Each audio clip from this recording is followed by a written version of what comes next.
Textile کی صنعت کی ضروریات کو پورا کرنے کے علاوہ کپاس ہمارے لیے زر مبادلہ کے حصول کا اہم ذریعہ بھی ہے۔ معیاری کپاس کی پیداوار کے لحاظ سے پاکستان کو دنیا بھر میں نمایاں مقام حاصل ہے۔ زمین کا انتخاب اور تیاری۔ کپاس کی اچھی پیداوار کے لیے ایسی زمین کا انتخاب کیا جائے جس میں پانی کو زیادہ جذب کرنے اور اس کے ساتھ ساتھ وتر زیادہ دیر تک برقرار رکھنے کی صلاحیت ہو۔ کلراٹھی اور سیم زدہ زمین کاشت کے لیے موزوں نہیں ہوتی۔ فصلات کی باقیات زمین میں ملانے کے لیے روٹاویٹر یا مٹی پلٹنے والا ہل استعمال کریں۔ کسی بھی فصل کی اچھی پیداوار کے لیے زمین کی تیاری کو بہت اہمیت حاصل ہے۔ کپاس کے پودے کی جڑ موسلی ہوتی ہے جو سیدھی زمین کے اندر چلی جاتی ہے، اس لیے زمین کی تیاری کرتے وقت اس بات کا خیال رکھیں کہ زمین میں بھوسے کی جڑیں مضبوطی سے پھیل سکیں اور پودوں کی نشو و نما بہتر طریقے سے ہو سکے۔ کاشت سے پہلے زمین کی تیاری کے سلسلے میں پہلی مرتبہ گہرا ہل چلائیں، بعد میں 2-3 بار عام ہل چلائیں اور ہر ہل کے بعد سہاگا دیں تاکہ زمین کے بڑے بڑے ڈھیلے ٹوٹ جائیں اور زمین بھربھری ہو جائے۔ بیج اور اس کی تیاری۔ ہمیشہ کپاس کا تصدیق شدہ بیج سیڈ کارپوریشنز یا با اعتماد ایجنسیوں سے ہی حاصل کرنا چاہیے۔ بر اترے ہوئے بیج کی فی ایکڑ مقدار کا انحصار اس کے اگاؤ کی فیصد صلاحیت پر ہوتا ہے۔ بیج سے بر اتارنا۔ 10 کلو بیج کا بر اتارنے کے لیے 1 لیٹر گندھک کا تجارتی تیزاب کافی ہوتا ہے۔ بیج پلاسٹک کے ٹب میں ڈال کر تیزاب کو آہستہ آہستہ بیج پر ڈالیں اور اس کے بعد لکڑی کے پھاوڑے سے ہلاتے رہیں تاکہ بیج سے بر اتر جائے۔ جب بیج سیاہی مائل چمکدار ہو جائے تو اس کو بہتے ہوئے پانی کے اوپر رکھے ہوئے چھاننے میں ڈال کر پانی سے دھو لیں تاکہ بیج تیزاب سے پاک ہو جائے۔ دھلے ہوئے بیج کو پانی میں ڈالیں۔ ناپختہ، ناقص اور کیڑے سے متاثر شدہ بیج پانی کی سطح کے اوپر آ جائے گا، جبکہ پختہ اور توانا بیج پانی میں نیچے بیٹھ جائے گا۔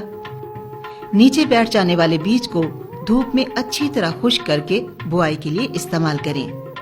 بوائی سے پہلے بیج کو کیڑے مار زہر لگانے سے فصل رس چوسنے والے کیڑوں کے حملے سے تقریباً 1 ماہ تک محفوظ رہتی ہے۔ وقت کاشت۔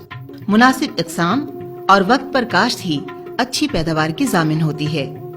پچھیتی کاشت والی فصل عموماً کمزور ہونے کی وجہ سے بارشوں، ضرر رساں کیڑوں اور بیماریوں سے زیادہ متاثر ہوتی ہے۔ طریقہ کاشت۔ کپاس کی کاشت خریف ڈرل کے ساتھ قطاروں میں 2.5 فٹ کے فاصلے پر کرنی چاہیے۔ پودوں کا درمیانی فاصلہ 6 تا 9 انچ اور بیج 2 سے 2.5 انچ کی گہرائی تک بونا چاہیے۔ اس طرح کاشت کی فصل میں پہلی آبپاشی سے قبل پودوں کی ایک لائن چھوڑ کر دوسری لائن پر مٹی چڑھا کر پٹڑیاں بنا لینی چاہیے۔ پانی کی کمی کے پیش نظر ایسا کرنا نہایت ضروری ہے۔ اس سے آبپاشی میں بچت ہوتی ہے اور بارش کی صورت میں اچھا نکاس بھی ہوتا ہے۔ کاشتکاروں کے پاس ضروری وسائل ہوں تو انہیں پٹڑیوں پر کاشت کرنا چاہیے۔ پٹڑیوں پر بوائی کے لیے 2.5 فٹ کے فاصلے پر کم از کم 8 سے 10 انچ اونچی پٹڑیاں بنائیں۔ ان پٹڑیوں پر بیج ہاتھ سے بھی لگایا جا سکتا ہے۔ پانی بیج لگانے کے بعد لگایا جائے۔ یاد رہے کہ پانی کی سطح بیج سے تقریباً 2 انچ نیچے رہے۔ پٹڑیوں پر بوئی گئی فصل کو بوائی کے 5 سے 6 دن کے بعد دوسرا پانی ضرور لگائیں۔ اس طرح کاشت کی گئی فصل سے پانی میں بچت اور فصل صحت مند ہوگی۔ کیڑوں اور بیماریوں سے فصل کو بچانے کے لیے سپرے میں آسانی بھی ہوگی۔